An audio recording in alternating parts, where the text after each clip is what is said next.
parole aux associations.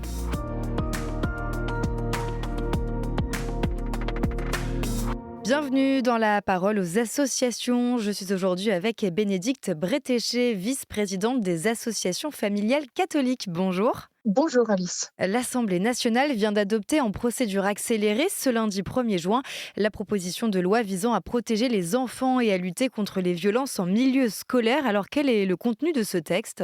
Eh bien, le texte fait suite au rapport sur les violences scolaires présenté en juillet 2025 par les députés Vannier et Spilbou. Il ajoute à la responsabilité première des auteurs de violences celle de l'État, du fait d'une carence de contrôle. Il condamne aussi les violences, rend hommage aux victimes et à leurs familles. Il crée un fonds national d'indemnisation aux victimes. Et bien entendu, il interdit tout recours aux violences physiques et psychologiques dans la formation des enfants.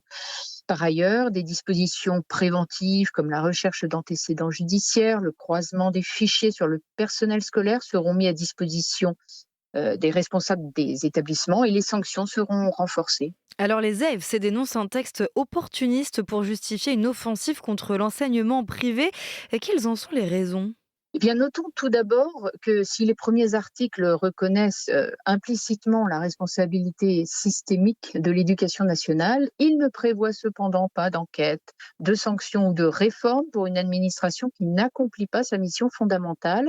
Et on peut aussi déplorer l'absence d'un dispositif de signalement, de lancement d'alerte, alors que de nombreux parents manquent de recours efficaces, rapides, pour réagir aux agressions de leurs enfants dans le cadre scolaire, mais aussi périscolaire, parce qu'il faut rappeler que les violences ont aussi lieu dans le contexte du temps périscolaire, et je vous renvoie aux révélations dans le périscolaire parisien.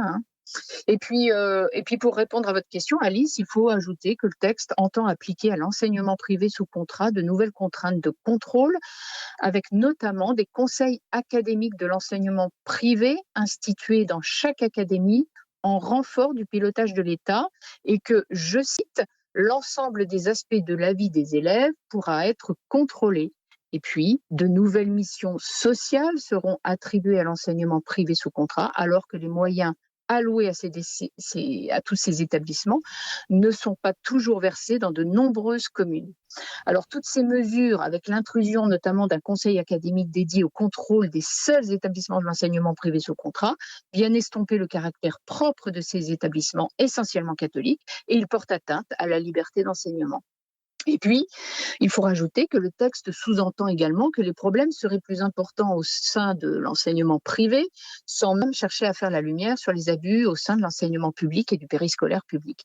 Et puis enfin, il faut rappeler qu'avant son adoption, le texte prévoyait quand même de supprimer le secret de la confession, ce qui, évidemment, contrevenait à la loi de 1905 sur la séparation de l'Église et de l'État, qui assure la liberté de conscience et garantit le libre exercice des cultes. Mais heureusement, cet amendement a été retiré avant l'adoption du texte. Alors concrètement, que proposez-vous pour lutter contre les violences scolaires ?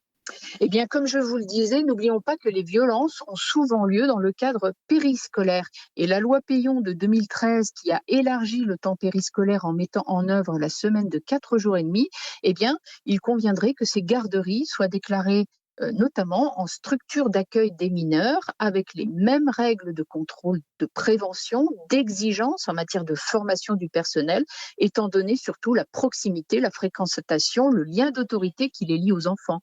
Et ces dispositifs sont inexistants aujourd'hui. Si nous n'en sommes pas capables de les mettre en œuvre, alors revenons à la semaine de 4 jours, parce qu'il est tout à fait légitime que les familles exigent de pouvoir confier leurs enfants à l'école ou en garderie périscolaire en toute confiance. Merci Bénédicte pour votre partage et à bientôt sur KTO Radio.